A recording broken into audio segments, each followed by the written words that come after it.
Yeah, after you said I had food in my teeth, I was like, oh, no, then it's asparagus. Yeah. That would have been No, a it chunk. wasn't. So, no. I think you drank enough to wash the asparagus out. Yeah, my teeth were definitely purple. Little wine, Little little gray. vino. Yeah, little Little gray. vino. I was like, Little vino. So, no, it was nice. So, we just a little powwow to just kind of corporate planning event. yeah. You know how That's those go. nice. So, we try to do those every once in a while. It was really so. nice. So coming up later this summer, I was telling you guys I'm going to be gone a little. Well, I'm trying to take a little time off this summer, and Who approved that? I got to know. me, Oh, okay. All right. the CEO, actually, Okay. she's the one making me go. There you go. I wanted to go. I have a sister-in-law who lives in Birmingham, and I wanted to go in June because the Cardinals are playing the White Sox at Rickwood Field, which is an old Negro League stadium. Where Jackie Robinson played there. Willie Mays was born in Birmingham. He played there. Hank Aaron. I mean, it's Is that okay to say? The Negro Leagues, yes, I can say that. That's what they are still known as. It's in Kansas City. We have the Negro League Baseball Museum. I don't know anything about sports. So. Okay. But anyway, it's really cool. And I've been there before, but they're actually going to play a game there. But since the Cardinals are so awful, and we're already going to go to Birmingham later in the summer, I was like, okay, we're just not going to do that. So, but we have to fly in. We're flying into Atlanta and then driving to Birmingham. It's a short drive, but Atlanta, I believe, is the busiest airport in the world, One of them. and it's massive. It's like O'Hare. It's like O'Hare, Atlanta, and Dallas, Fort Worth are like the three busiest. And Washington hubs. Dulles is pretty Yeah. big too. So, but and I probably travel once a year, maybe, and I do my best not to have to fly nonstop or to fly nonstop. And I found nonstop flights, so I was very excited about that. So, but again, trying to fly and just flying out of St. Louis because we already have family down there, and it's easy for us to do that. And I really just the whole connecting flight thing, even when you fly out of Quincy to St. Louis or Chicago here, I just don't like the connecting flight thing. And we do it. We had to do it last summer when we went to California, or last Thanksgiving we went to California. I hate it. Yeah. It just and Anxiety. I'm not a guy who like normally freaks out. I'm pretty much okay, go with the flow, say la vie. But connecting flights just because I missed one once. Yeah. And it was a nightmare. Yeah. I was stuck in Houston for like 18 hours. Well, and nobody really cares. Nobody So cares. when you screw up, you're like, well, you're just kind of on your own, Yeah. right? It is so much anxiety to travel. I know we've talked about this before. I get extreme anxiety about missing flights. Luke and I have missed one. We've been in like a situation where we have spent almost 30 hours in airports from St. Louis to Chicago to Mexico City. Very, very uncomfortable. So once you do that once, you're not doing it again. And connecting flights are on a need to do basis. Yeah. Right?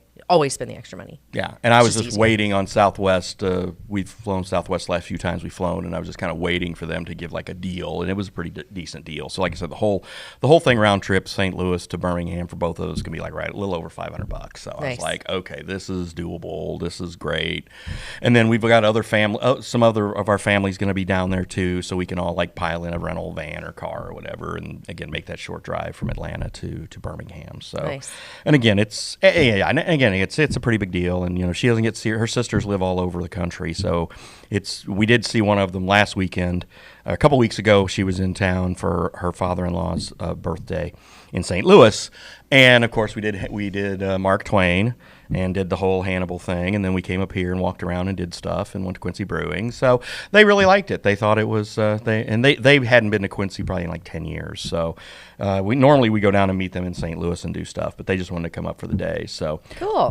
So trying to get all and again, it's not that much travel this summer. It's just like the one thing, but it's also leaving, not work, trying to completely cut the cord from work for 5 days or whatever. Lucky. What do you mean Yeah. lucky? That sounds like vacation in Okay. Yeah, but and of it's itself. that's also anxiety inducing because even though you're off, you're not really. Well, when I did that over Thanksgiving last year, everybody was great, and it was really pretty smooth. And I'm assuming it will be this year. So You got a great team. So yeah, no, you guys are all great, and again, when you guys want to take off and go do that, I mean, I reciprocate and try to take care of whatever needs to be taken care of. So, and I sent out a note to everybody, kind of laying out the plans this morning, and Jim Robb was like, "Is everything covered?" No, I'm not covering anything, Jim. I'm just gonna leave and just say, "See ya, burn to the peace ground." out." Let's hope it. Let's cross our fingers. But no, yeah, we'll have again. It's trying to give everybody enough notice, and other people. You let me know. Matt let me know. Other people have let me know. Hey, I'm gonna be gone a few days or whatever. And great, we just make that work. And again, that's the nice thing about being us and being smaller is, okay, I need all your vacation planned out by the first week in January. Yeah, what that corporate world crap is just awful. It's like, no, I'm not going to plan that out. I will give, if you give a couple of months notice, that's great. Yeah. That's all. A couple of months. So anybody not should next need. week. Okay. No, not next Noted. week. No. Noted. Okay. A couple of months. Emergencies are different. Sure. Somebody dies. Somebody gets sick. I get that. Hey, I won a trip to whatever in the lottery. Fantastic. Great. But no, a couple months, plenty of notice. I remember the nightmare of when I had a big staff of people, like 25, and trying to schedule everybody's vacations and trying to do all this. Yeah. And again, when it's that, I see the point of when you're in a bigger corporate environment with more people having to do that. But also, I also see the fact that you shouldn't have to schedule everybody's, because if you've been at a place for a while and everybody's got 3 to 4 weeks of vacation, okay, get 2 of them scheduled, and then let's try to schedule out the rest later. But here it's kind of like, and we really don't have a policy per se. It's just like when you need to take off, we all work hard. So when everybody wants to take off, it's fine, and just nobody's gonna abuse it. We're all just kind of it's on the honor system, and I think it's worked out well so far in our 3+ years. I agree. So it's but yeah, I'm excited to go on the trip because, I'm going to see the family and all that. We are going to actually see a Cardinal game in Atlanta while we're down there, and they're awful now, so I'm not looking forward to that. Hey, I don't like that you're saying that. You have to be... No, they're terrible. Yeah. What a sports. They're awful. Listen, don't be a switch hitter or whatever they call Yeah. it. Maybe that's the fair weather fan. That's it. Not a switch hitter. No. Okay, Are you a yeah. Cubs fan now? Yeah. God, no. No. God, no.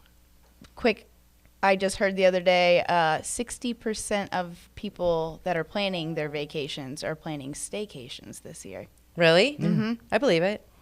Traveling is, I'm the type of traveler that I don't care if it's 5 o'clock in the morning. If I'm on vacation, I'm hitting that bar.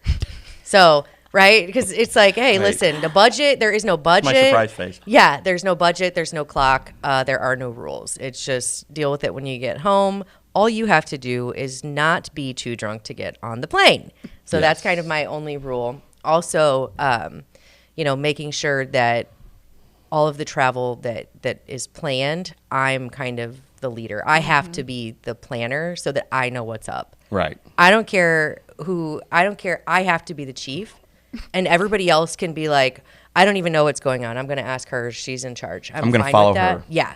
But I have to be the I one. like to be the follower, so that way when Shit hits the fan. I can be like, your fault, chief. Your fault. Hey, I'm okay with that. It has happened a couple of times where I'm like, oh, screwed that one right up, but it all works out. I generally take care of all that, and I'm fine doing it. Yeah, and it no issues usually. That's So yeah, so it's I just get the everything. So hotel and the plane, and my brother-in-law is actually getting the rental car, and let's worry about that. So when they came to Quincy, so you hit the brewing company, right? Okay. Did you hit anywhere else downtown or elsewhere? Well, downtown was they came and did a tour of our world headquarters here. They were very impressed. Yeah. My sister-in-law bought a tank top. It was exciting. So was it yours? Was it one of yours? Yeah. Okay.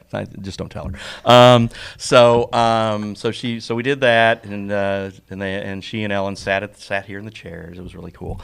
And then we walked across the gravel street to get to Quincy Brewing. They had 8 Open had the bowls that night, the steak bowl, chicken bowl, all that. Yeah. So we just ate there and did everything there, and then when we were in Hannibal, we had lunch at Wolfhound Pub, and then just kind of walked around and did stuff there. We didn't look at the Boyhood Home or anything like that. So, but yeah, no, and again, they were just here for a day, so they've been here before, like I said, and they always think it's very pretty, and they really like our street and neighborhood because it reminds them of where Ellen and her sisters grew up. It's a brick ranch house just like her parents had on a street that's not really a through street. You know, Woodside's kind of a horseshoe, whatever. Yeah. It really, only the kids who live there actually drive fast on it. But it's a really quiet neighborhood and big trees and stuff. Yeah. And it is very reminiscent of her folks' house down in Florissant back, before Florissant had the issues with the fights in Ferguson and all that crap. Yeah. So But it's back. It's a nicer place now? It's beautiful. Florissant is? Yeah. In Ferguson? Yeah. Nice. Well, good. I'm I glad wish they would do a follow-up on it. I think I've said this before because it's like all you hear is the bad. Yeah. But if somebody would go back down there and kind of, it might Last help time we their drove through there, it local looked fine, but economy. we Yeah, stayed on it's we awesome. stayed on Lindbergh and then had dinner at Mattingly's or whatever, Yeah. and didn't really get too far off the beaten path. So, and then of course we her parents' grave sites we visited there. Also in that kind of end of town too. So, Yeah, but cool.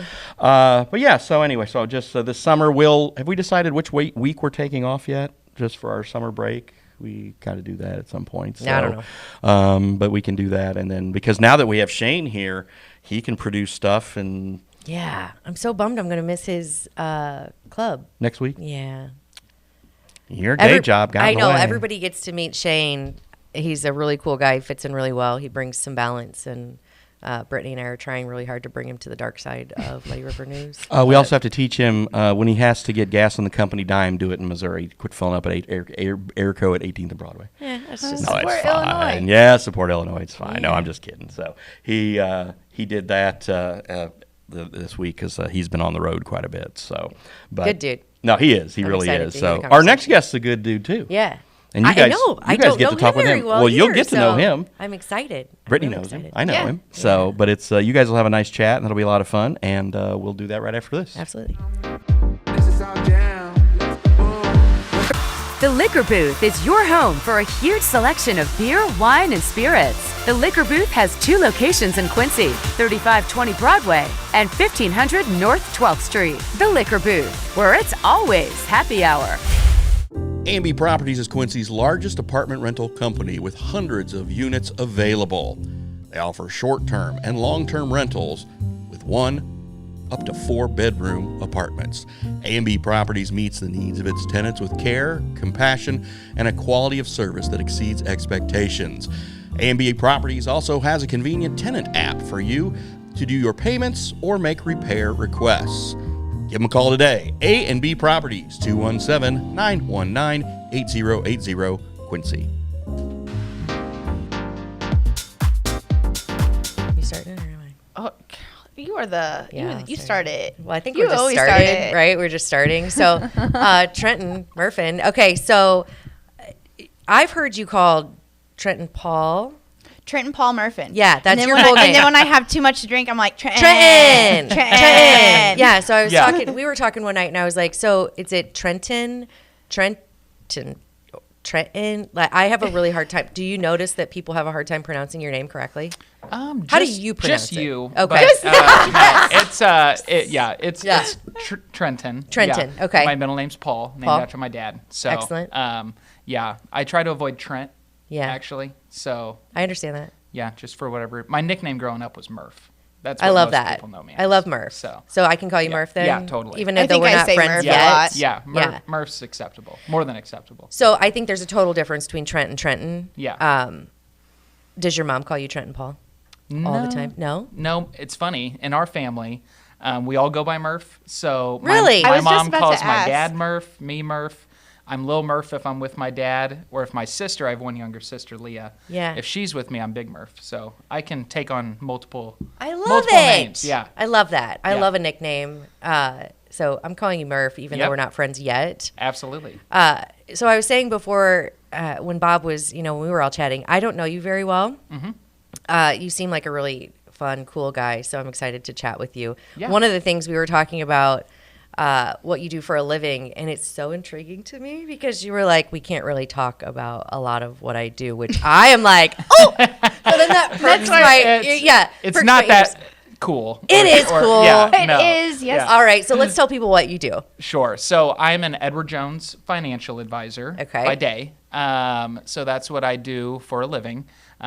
Started my career as an intern in college. Went to Mizzou. So go Tigers, right, Bob? Absolutely. So started as an intern and then started off full time right out of college. Moved back to Quincy. Born and raised here. We can talk more about my background, but what do I do as a financial advisor? I help clients meet their goals. Yeah. So, just on the surface, kind of generally speaking, we meet with, I help families, understand what's most important to them and then put together a strategy to help them reach their goals. So, where we have to avoid, just because we're so heavily regulated, is specifics around market and questions about interest rates and elections. So and do all you that. see it improving? Yeah, exactly. So, Where do I put my money? Right.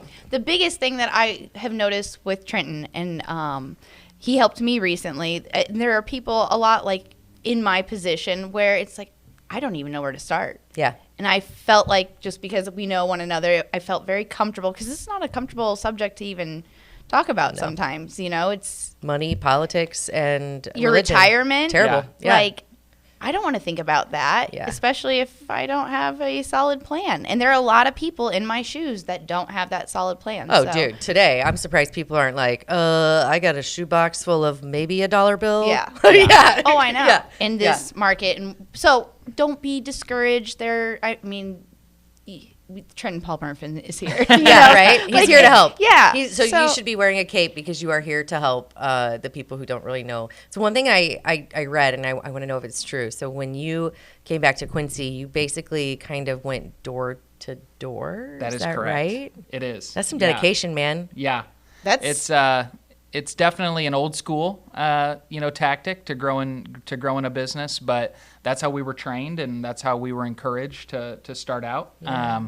I was fortunate enough to be offered an actual office right when I moved back to Quincy. I actually spent a short amount of time, about 6 months, in our headquarters down in St. Louis, at the Edward Jones home office in a training program. So right out of college, I went through that extensive training program. And then fortunately, I was offered my own office right out of the gate, which can be rare. Some people, just depending on the location you're wanting to build your business, you may have to work out of an existing office, with another advisor for a while. But I was fortunate enough to start out with my own office. Not a lot of clients right off the bat that I was given, but so I really did kind of build my business. The clients that I help, I was able to really kind of meet them and turn them into clients from the get-go. So but that's how I started out, going door to door. So I did a lot of different marketing tactics, you could call. I was on the radio with her dad for 4 years. Actually. Mornings with Murph. Yep, Murph in the mornings. So that was fun. But door to door, I hit most neighborhoods in Quincy and the surrounding area, even the rural towns, and it was a really good learning experience. I got very comfortable with the word no. Anything wild happened when you were knocking door to door? Great question. Many wild things happened. Really? First of all, kid right out of college with no facial hair and a suit and tie. They're knocking on your thinking, door. what do you need, toilet paper? It's Jehovah's Witnesses. I did get that many times, but I navigated through it, and What year was many this? stories Just to to put that into perspective. So I started with Edward Jones back in Quincy in February of 2017, so a little over 7 years ago now. Oh, wow.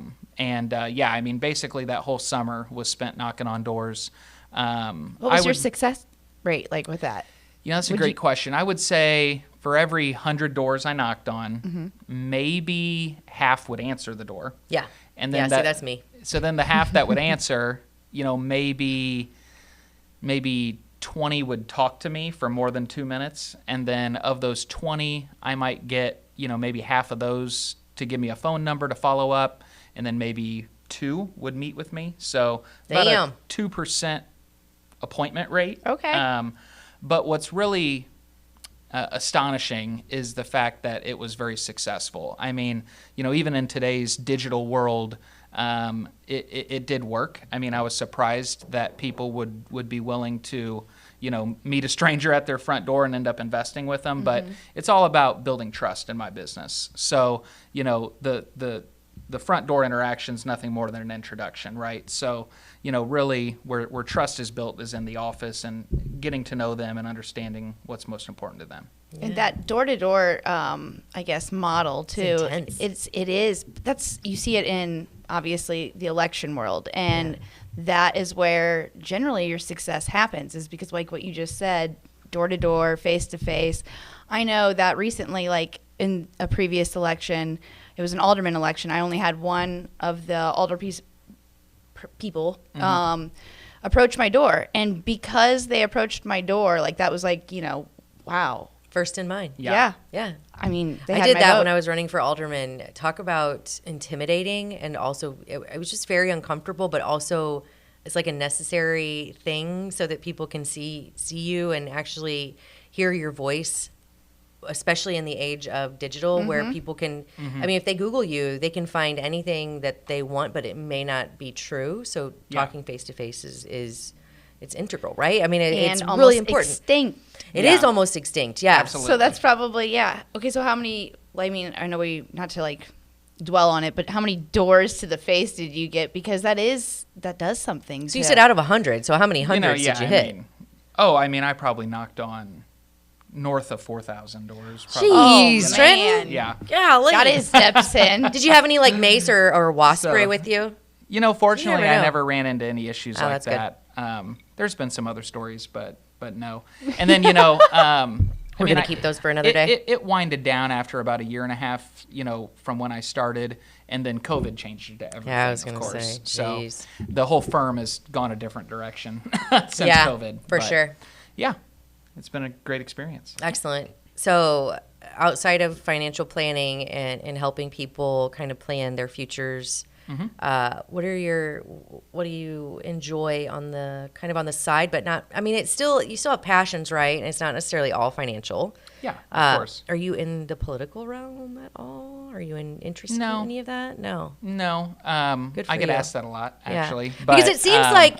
Why do you think you get asked that a lot? Because my face is everywhere, and I'm pretty involved. So. Do you have an opinion? And I'm young, so they want more young people in politics, especially locally. And I'm all for local politics and making an impact. But, where do I spend a lot of my time on even a weekly basis? It's giving back to the community and being involved in a lot of different community efforts. So, I'm not going to sit here and lie and say that I didn't get involved to get my name out there and help start my business, of course. But I've kind of honed it down to a few organizations that I am passionate about, that I think I can really make a difference, and that's been really fun. What are some of those organizations that you're in now? Yeah, so Quincy Noon Kiwanis is at the top of that list. I'm a past president, board member, you name it. Great organization. We just wrapped up our auction that Muddy Rivers supports. So, that's been great being a part of Kiwanis. Our mission is to help kids. Adams County CEO program has been really, really fun to be a part of and very, very rewarding and impactful. So that's the Adams County CEO program is the entrepreneurial education program that was started 4 years ago. And I was actually a part of that steering committee to get that program up and running, along with Maggie Strong. So Love her. I'm actually the chair of that board right now. So Roger Leenertz, who's very well known, he's been our facilitator, and he's actually stepping away from the program. So we're in the process of finding a new facilitator for next year. But that's been great. I mean, it's just, you look at the community and trying to keep young people here in Quincy, instead of moving away. Because that was me, when I was in high school, 18, I wanted to get as far away from Quincy as possible. It was boring. That was my mindset. And then once I moved back, I realized it's not all that bad. Mm-hmm. So that's really kind of one of the pillars of the CEO program, is trying to show young people that there's a lot of opportunity here locally, that they don't have to move to the city to have a great career or to start a business. So I've been involved in that since the very beginning. Teach at my old elementary school, St. Dominic, through junior achievement. So been doing that for 5 years now. Cool. That's a lot of fun. So love junior achievement. teaches a lot of great real world experiences to kids, financial education, you name it. And then beyond that, I mean, past chair of the Sister City Commission. I went to Germany, a part of the Sister City program when I was in high school. I've stepped away from that more recently. And then also the chamber involved in the young professionals. Yeah. So Sounds like past you chair. have a plate full. Yeah. there. Look, Yeah. I'm not saying I'm intimidated, but I am. holy shit, Trenton, you're making me look really, really bad. First thing on there, you said, okay, so the CEO, Adams County Board, you mentioned Roger Lehnert's Yeah. leaving. Any progress on, or where are you at on? Ton of progress, actually. We just had our board meeting Tuesday, and we've got a pool of qualified candidates that we just closed the application yesterday. So we'll be starting interviews, and Awesome. Of the handful of candidates we have, all of them would be qualified in my eyes. So it's just going to be trying to find the right fit. And then are you, I'm assuming, a part of that process? Like you Correct, decide? yeah, Awesome. Yeah. So serve on that committee. And, I talked about the chamber and young professionals. Another recent program I've been a part of is the Chamber Leadership Institute. And so we just kicked that off. I think the chamber kind of brought that back. It used to be a leadership program back, several years ago, and they just kind of revamped it.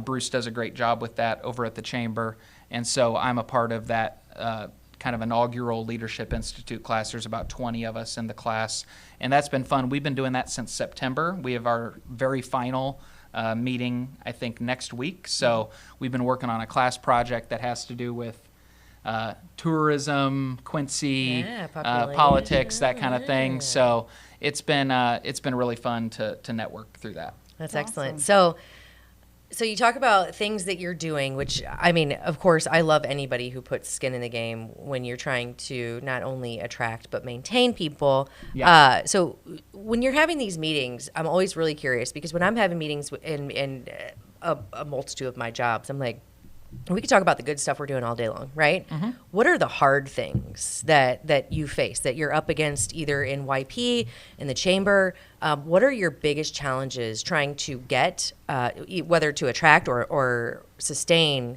young people in Quincy? What are some of the things that you think are the hurdles or the obstacles? Yeah, that's a really good question. I would say that when I think about young people getting involved in the community, and not even just young people, but really maybe even the baby boomer demographic that's kind of entering retirement right now, getting them more engaged. I think there's probably two key barriers. Number one is time, right? We're all just continually, being pulled in so many different directions. Yeah. And so time is probably the biggest. But beyond that, I think honestly, it sounds cliche, but mindset. And you look at the community and Quincy as a whole, this, unfortunately, I think probably leans more towards the older generation, that they don't have a growth mindset. They're kind of comfortable being complacent on where we're at. Mm-hmm. They don't like change. And so, when some of these new initiatives or ideas get brought up, whether some of them are bad ideas or not, it's having an open mind and being willing to try something new and try to strive for progress. Yeah. And so, I think it's also just a matter of there's so much misinformation out there that a lot of people, make assumptions that may not be true. And so they maybe get something in their head that they heard from somewhere or read on Facebook or you name it, and that's preventing them from being on board or getting involved, and it might not even be completely true at all. Sure. Okay, I want to step on that. Yeah. Misinformation, because that was brought up in a article, obviously, very recently. Mm-hmm. In regards to misinformation, so the article that I'm referring to is the one that David Adams did interviewing Brett Austin, and he referred to our news source multiple times saying, your news organization has given out misinformation multiple times, to which I wish David would have pressed the question, what information was the wrong? Misinformation that we gave that was wrong? Because I will stand to say a difference in opinion is not necessarily misinformation. Sure. Yeah. And I think that like that tends to happen a lot, like with what you were saying with, okay, so how do we get progress, going without attacking people's questions? So like if I have a question on this progressive plan that includes taxation or tax programs. Yeah. Mm-hmm. How is it that I am not progressive because I'm questioning the tactics behind it? And that's not an attack or anything towards you, but like it's a talking point that just because if I say I don't want growth, which of course I want growth. Everybody wants growth, but to what extent? I highly encourage everyone to listen to Ashley was a guest on Frankie Say, and she did an amazing job. And a lot of it's towards the end, it's the question about population and growth. And I just feel like when people want to say, whoa, or like I am complacent with where we are, it's not a bad thing. I don't think you're complacent, because complacent means that you're kind of disinterested. I think you're very interested. I think you have questions. Absolutely. I think you're curious, and I think it's responsible to ask questions. So to your point of the mindset, I think if you don't have a mindset that matches with someone else, you're instantly kind of labeled as a naysayer, or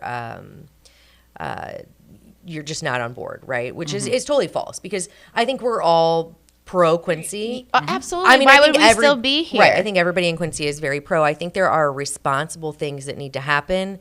And I think that what you're doing is very responsible. You're joining, you're getting engaged, you're figuring out how to engage younger generations, how to, not only sustain, but kind of grow engagement.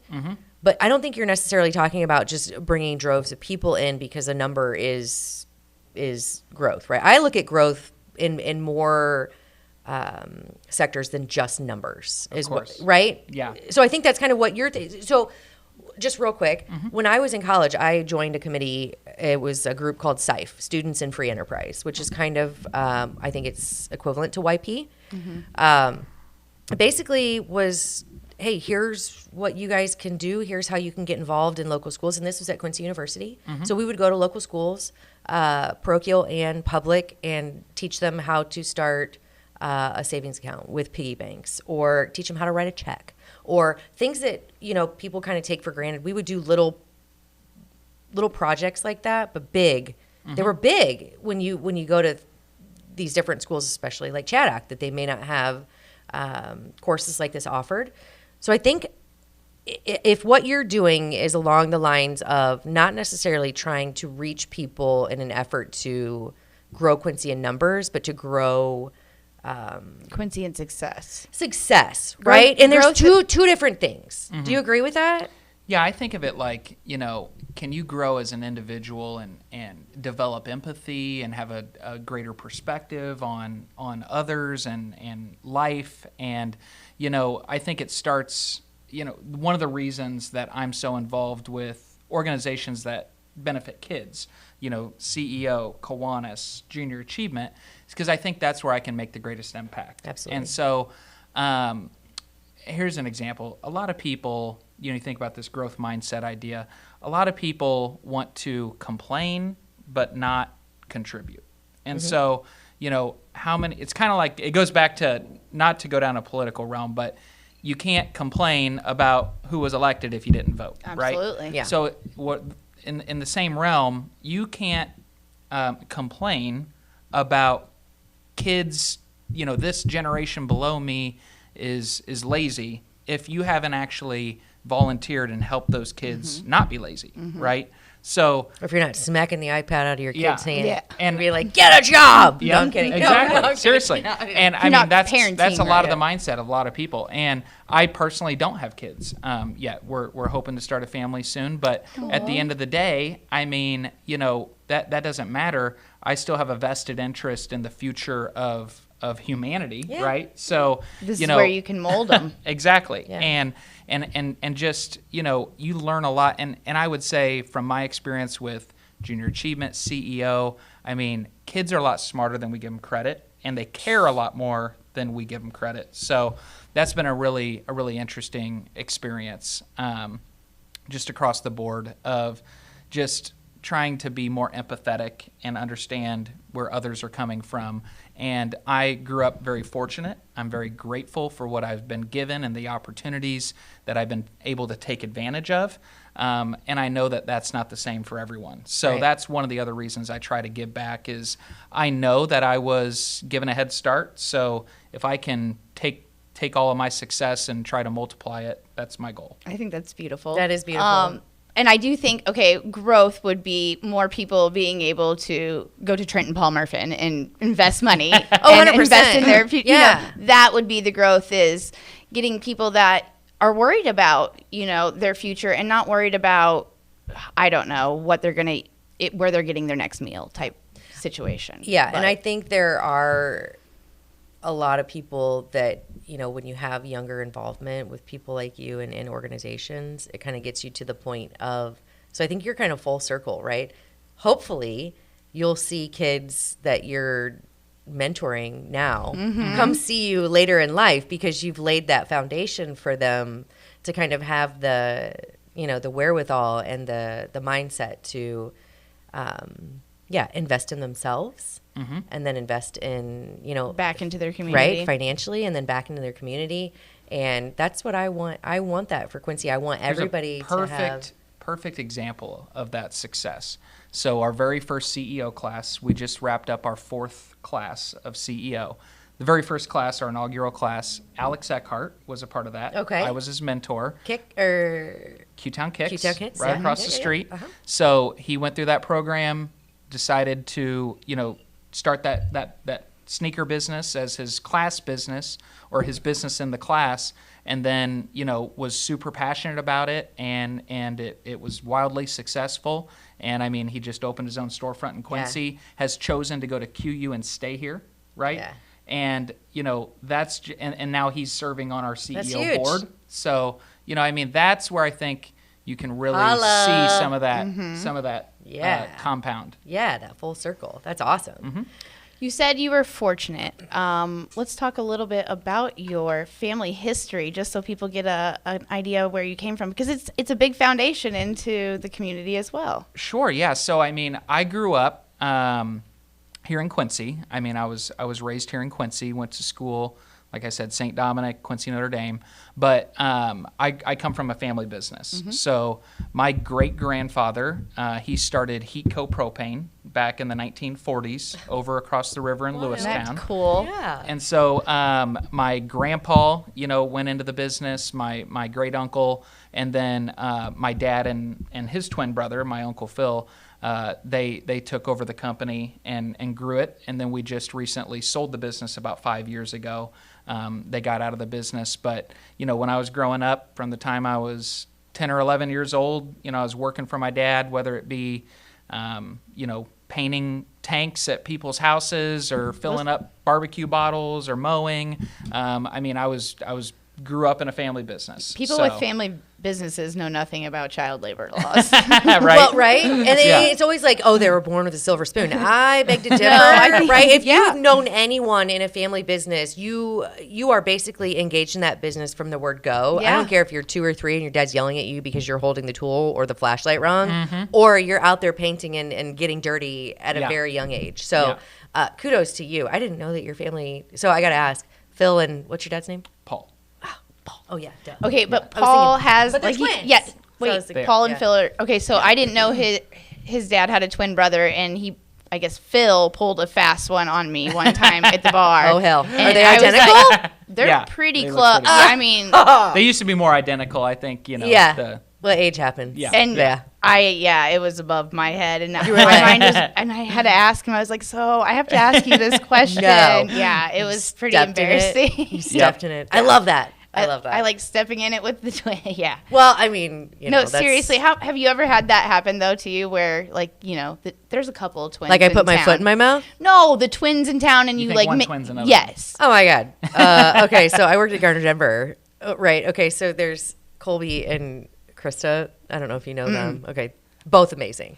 But I had a full-on drunk conversation with one, Oh, thinking that's my totally line. opposite. I was like, "Oh my god, I feel like a total jackass." But it happens, Mine and wa- they're probably used to it, right? I would think. Yeah. I don't know. Oh, I yeah, mean, they're used to it. Lionel and Darnell Scott, Darnell, rest his soul, but Lionel, he still works at Huey's, and Yeah. I remember I had a full-on conversation with his brother Darnell, Yeah. and then I was like, when did you get all those ear piercings? Yeah, no. no, not the same person. No. Yeah. One of the gals was like, "Oh, you think I'm Colby, don't you?" I was like, "Yes." Never mind. Walk away with my tail between my legs, but it happens. Does So- Tammy think, is she worried that, no, I wouldn't say worried, but thinking that you might carry the twin gene? Because doesn't Wait, it who's skip it? Tammy? Tammy's his wife. So yeah, sorry. All right. Sorry, Shout out, sorry. Tammy. We didn't do the full on. Yeah. So that's my immediate family growing up. But yeah, I'm married to Tammy. Mm-hmm. She's my wife. She's a nurse at Hannibal Regional, so that's her full time. Shout out job. nurses. It's Nurse Appreciation Nurses Week. Week. Woo! Go Tammy. Yeah. So shout out to you. She's incredible. I could never, ever in a million years do her job. ER nurse. Wow. Just They're totally, seriously the cutest couple, too. Yeah. Yeah. I'm not joking. Like the cutest Facebook couple I've ever seen. I've always told them She's- this, so I can't wait till the babies come. Yeah. Look at yeah. the blush. She's I love awesome. it. She's awesome. Yeah, I that's hope. cool. I hope the twin gene carries. I mean, That'd be cool. I think at this point You she's say this now. well. At this point, she might be ready to just be, like one and One done, and done. get her done. But no, I think it'd be great, honestly. So Little Trenton Paul Murfin. Okay, so hang on. I got to quit. Okay, so speaking of kids, and so you're heavily involved, and I know you see the good, bad, the ugly, but you're trying to create the foundation to kind of break, I think, maybe kind of generational shit that is kind of ingrained in people when you're a product of your environment, right? So social media and kids, it's always a question that I ask, right? And it's easy to say when you're not a parent yet, which God willing that you'll get your blessing, but parenting is hard. Parenting with social media is hard. Parenting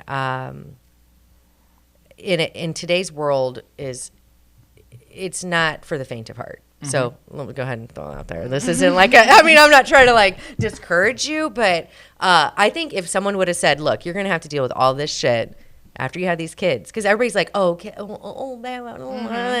nobody ever said, listen, your kid is basically going to yell at you from the time they are 9 until the time they leave home, right? So I'm like, okay, so I'm trying to figure out the balance between social media. We've had this conversation about Snapchat, about so I guess my question to you, knowing and seeing all these kids from different environments, and you're trying to do the right thing by laying foundations, positive reinforcement, positive environments, what do you think, parent or not, what do you think are some of the most important aspects of creating a positive foundation for a child to be a positive member of society?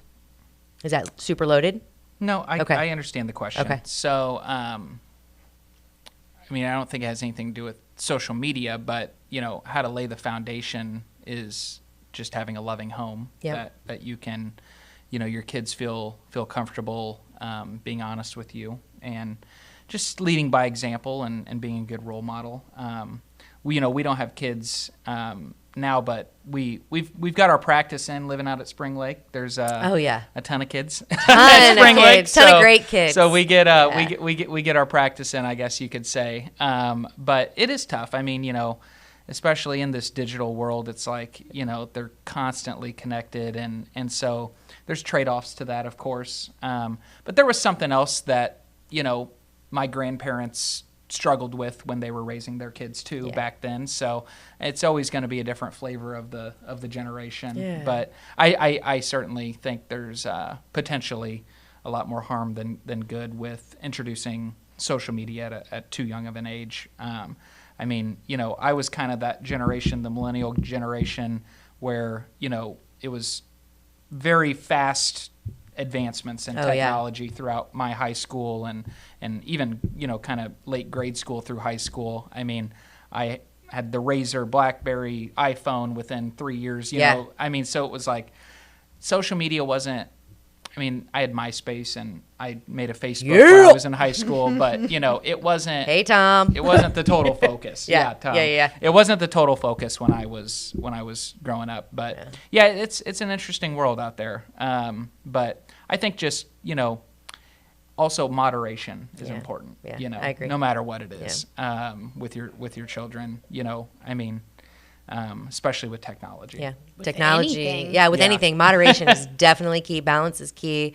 Yeah, It's easy to say. Well, hey, listen. I mean, I try it every day, and I'm like, well, we're gonna go home and turn your phones off, and then I'm like, well, I'm cooking dinner and I'm doing this, and here she is on her phone. I'm like, Yeah. so. But I like that you mentioned that it's a different flavor because although we focus on the problem of today, right? Because there are good things and bad things. Everybody has their own hurdles to overcome in every generation. But I was just telling my kid last night, and I was telling Bob this yesterday at lunch. I was like, to my 13-year-old, do you know that internet came about in my lifetime? I didn't have internet, and then all of a sudden I did. I didn't have a cell phone. I had a pager. Hello, a see-through one. But I went from basically having nothing or playing the Oregon Trail or You Don't Know Jack on a giant Dell Gateway, to having all of this in my hand. And one of the things I always say, and it makes me sound really, really old, is that little information box you have in your hand?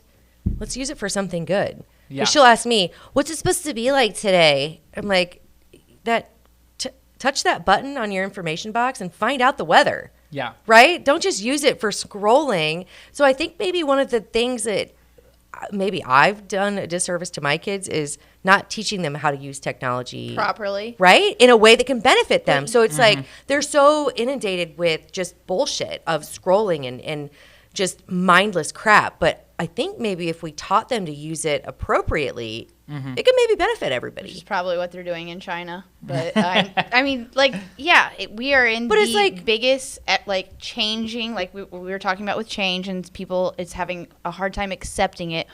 We are the generation of the biggest change. Like you just said, you went from this to this. And in the near future, tinfoil hat, we're probably going to, our children are going to think about having to merge with AI. Yeah. So if Absolutely. you Oh, are yeah. not letting them into social media, they're going to be like Little House on the Prairie and not know what. Oh, yeah. But For again, sure. moderation. Yeah. Teach them to use it to their advantage. Teach them social media etiquette. Yeah. I mean, I know I'm not the best with it, but but but it also- make sure your wall looks clean and Yeah. Put your best face forward because everybody can see it. people Yeah. like Edward Jones will not hire you if you're Facebook. Well, and then Oh, yeah. also taking it back. So when we were in school and today people say, well, how come nobody taught us about credit scores? Right? Which I think is very, very important. Yeah. But now I They still think don't teach that. I know, For a so I reason. think junior high is starting some of those courses, Yeah. which thank you. But I think now, so we know that the internet technology is not going away. Maybe we should do a little more due diligence with teaching them how to use it appropriately, while also teaching them credit scores and how to put your best face forward, and making sure that we're providing them with a foundation that isn't old school, right? We're not teaching them how to write hieroglyphics or whatever on some kind of cave thing, or because I'll talk to my kids like, "Oh, you don't know how to do." We don't need to know how to do that. We can just ask Siri. I'm like, oh God, I don't even know how to ask Siri anything. But yeah, so I think appropriate, changing with the times. Evolution is going to happen. So setting our kids up for prosperity and success is definitely important. And I think what you're doing is probably, it's so important with every generation. I feel like I need to come and talk to you. I probably need to sit in on YP. I probably need to sit on Chamber. I need to sit in on, a financial course. Do you guys offer those? I do. So I Yeah. actually have been teaching financial workshops out at John Wood Okay. every spring for the Yeah, last Blazers. 5 years. So that's been a great experience. I mean, the turnout varies kind of depending on the weather a lot of the times actually. yeah. But What are those classes like? Like, how do you sign up for them? yeah, it's know? through John Wood, so you can just go to, it's called the Community-Based Outreach Program. They have a ton of different classes about all kinds of stuff, gardening, computers, or photography, and so I'm like the finance guy Awesome. at Yeah. John Wood. Very cool. But it's for the community. It's an adult education class. Okay. So anyone Love it. can sign up. Yeah. You're a really intriguing dude. I'm proud of everything that you're doing for the community, because as much as I like to sit here and bitch about everything going on in Quincy or promote it, right? This is kind of my platform. So bringing people in. So when you're saying get engaged, get involved, this is kind of what we do. We ask questions. We bring in cool people to just learn a little bit more. And I appreciate you coming in. Yeah, absolutely. Anything else you want us to know about you? Let's see. I think there's a topic I've been talking a lot with clients about, with everyone about, and it's just, I think at the end of the day, if we get down to a root cause of all these other issues that are really important that we care about, I think purpose is something we don't talk enough about. Yep. And just your personal purpose in life. Yeah. Your So, why. yeah, exactly. Spending time self-reflecting and actually thinking about, why am I here, and why do I show up at work every day? Why do I go through all the BS of life and, the crazy schedules and, you guys were talking about, not having enough vacation, and I work, all this time to have 2 weeks, and then you get to retirement. And that's what I help people do, is retire. And then they get there and they don't know how to spend their time. They've been working their whole life to retire, and then they're there and they don't know what to do. Yeah. So I think no matter what stage of life you're in right now, but it's really more geared towards the older generation that never was given permission to talk about their purpose. And so that's where I think it's been really fun and eye-opening to learn about just what's important to people, and why are you here, and why do you do what you do. Of course, family is usually at the top of that list, but that's just really been a really interesting experience. That's cool. Yeah. Never would have. I mean, I have a why. Of course, I want my kids to be happy long after I'm gone. That's, we've talked about early dying, or whatever. I'm like, I'm not scared of dying. I'm scared of leaving my kids without an appropriate foundation, or, finances or whatever to do what they want.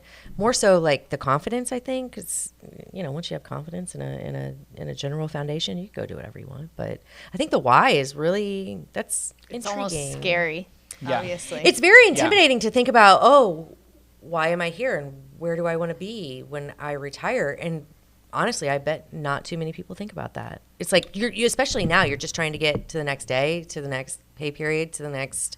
So yeah, call Trenton. It sounds like he's got his shit together. This is awesome. Yeah, we go way more than because financial. he's got his shit together. Yeah. I like it. I like it. That should be your new tagline. Call Trenton. He's got his shit together. Yeah. There we go. Trenton Paul Murfin. It has been so lovely talking to you. Yeah, a lot of fun. Very Thank you intriguing. guys so much for Yes. having me. Thank you. Thanks for joining Cheers. us. Cheers. All right.